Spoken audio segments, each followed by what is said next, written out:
Some of this land is just suitable for pasture land, and when they first came out here and settled, they broke everything out.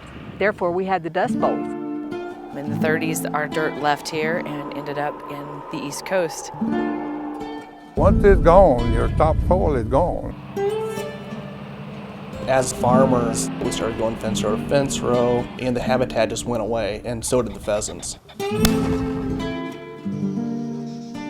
But farmers are, of course, good stewards of the land. We care about it, we've owned it, we've lived here for generations, and we want to do our part.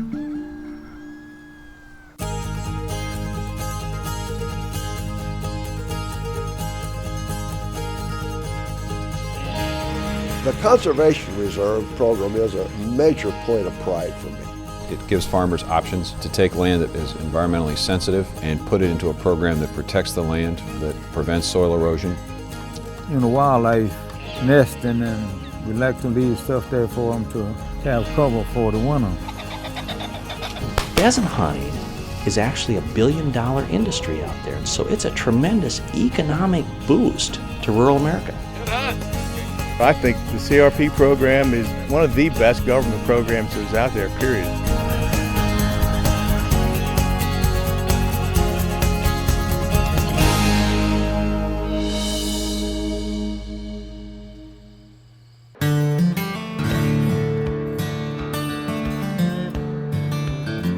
The cliche is that behind every cloud is a silver lining. The cloud in the 1930s was dust from farms that were overworked and underwatered after years of drought. In the spring of 1935, one of many black clouds rolled over Washington, D.C., carrying tons of soil on wind gusts of 60 miles per hour. This earthen tsunami had started in the nation's breadbasket, some 1,500 miles away. These wind-eroded lands. Hugh Hammond Bennett, the father of soil conservation in America, was testifying at the moment the windows darkened.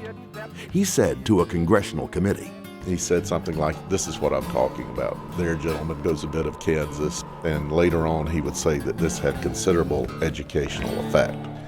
And that would be the acceptance of the idea that soil conservation was in the national interest, and that the public, through the government, could help pay for some of this.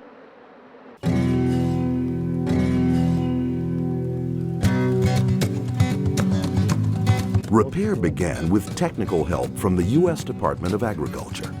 And as farming techniques changed and rains fell again over the strained breadbasket, production returned. In the decades that followed, farm output improved. More production came from the same amount of soil.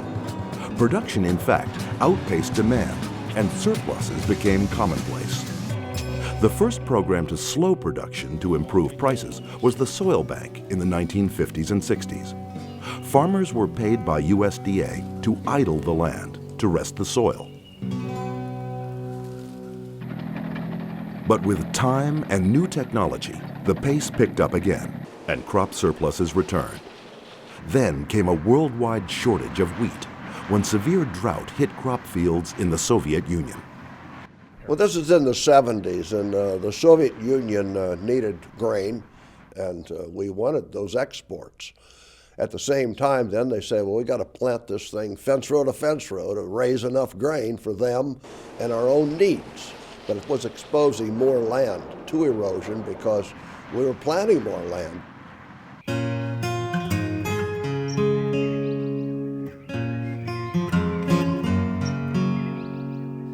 As they planted more acres, producers also benefited from better pesticides, fertilizers, and seed varieties.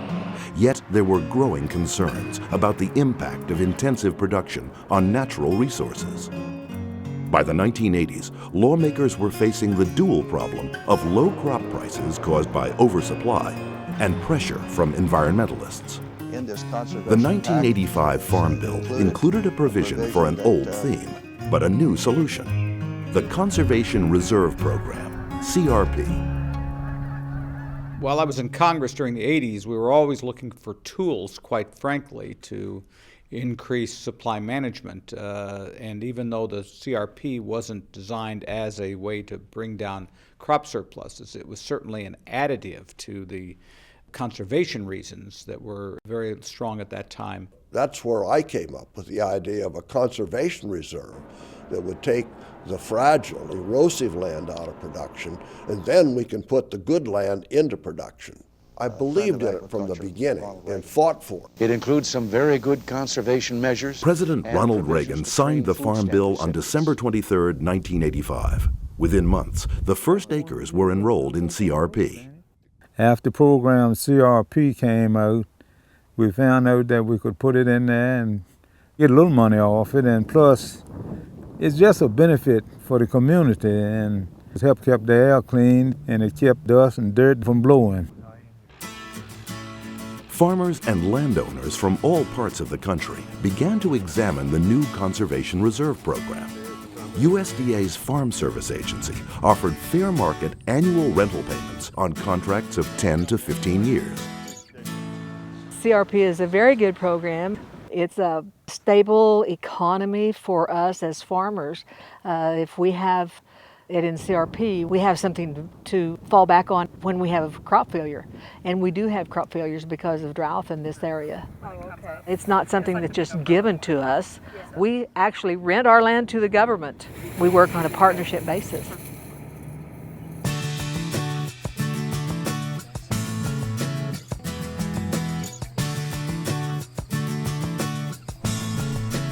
In short, CRP worked. Farmers and landowners voluntarily enrolled some 32 million acres by 1990. But some of those enrollments drew criticisms. Well, we had critics from 2 or 3 directions. One of them was that the farmers are being paid this money and the farmers aren't producing anything on it. But I reminded them that with our farm program, it did the same thing. So I think the critics were pretty well subdued. And I continue to believe that one of the great strengths of the program was the bond, the alliance that it built between the commodity folks and the environmental and conservation folks. Through the Conservation Reserve Program, the government puts its money where its mouth is by helping farmers make their private lands a public asset. And that bond has been important politically during the next 5 or 6 farm bills. In subsequent farm bills, Congress addressed criticism of CRP by requiring the USDA to develop specific eligibility criteria. Land offered for CRP contracts must present an environmental risk and must have been recently farmed or grazed, and the enrollment process must be competitive.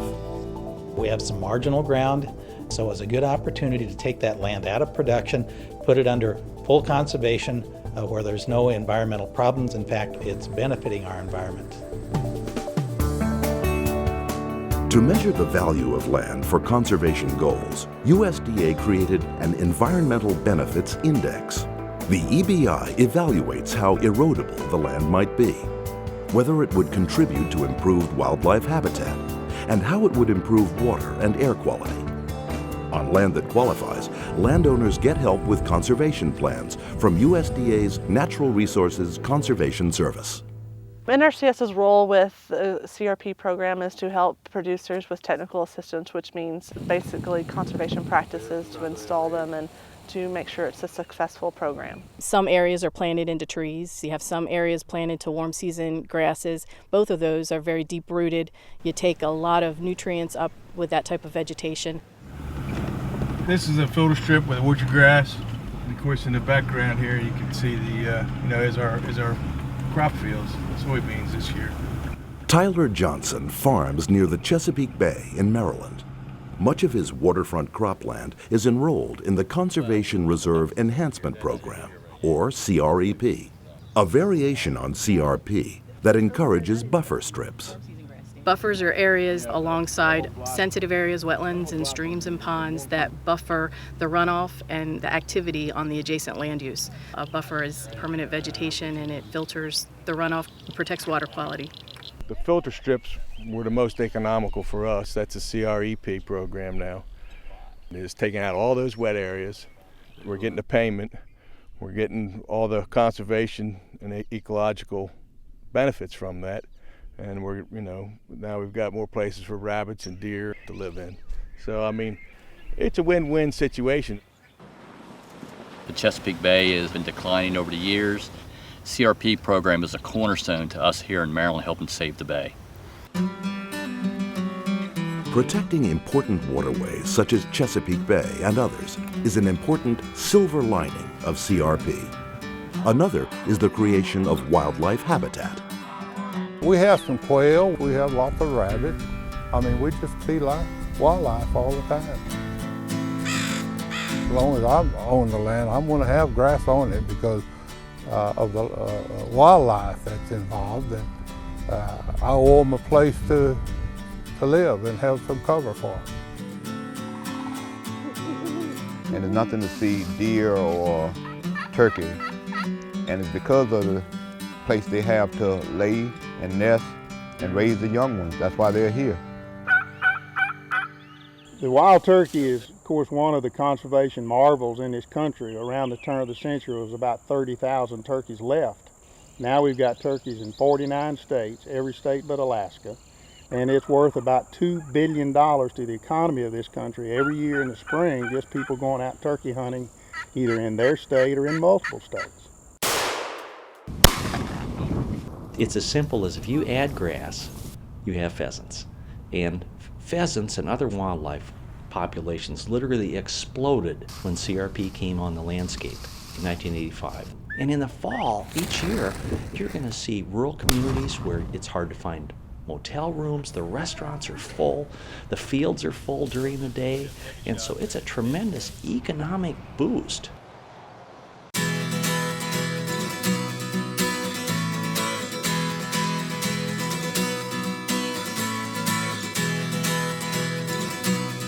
Over time, CRP has become a program of multiple benefits.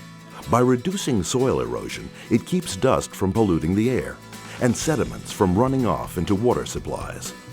The trees and grasses on CRP land sequester carbon, thereby reducing the effects of climate change.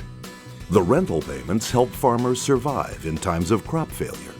And the wildlife habitat attracts pollinators and generates tourism and income for rural America. But in an era of tight federal budgets, what is the future of CRP? I think it's going to be around a long time. I would say, though, that as we try to meet the demand for food around the world, I think it's conceivable that we will see some of those acres, the best ones, put back into production.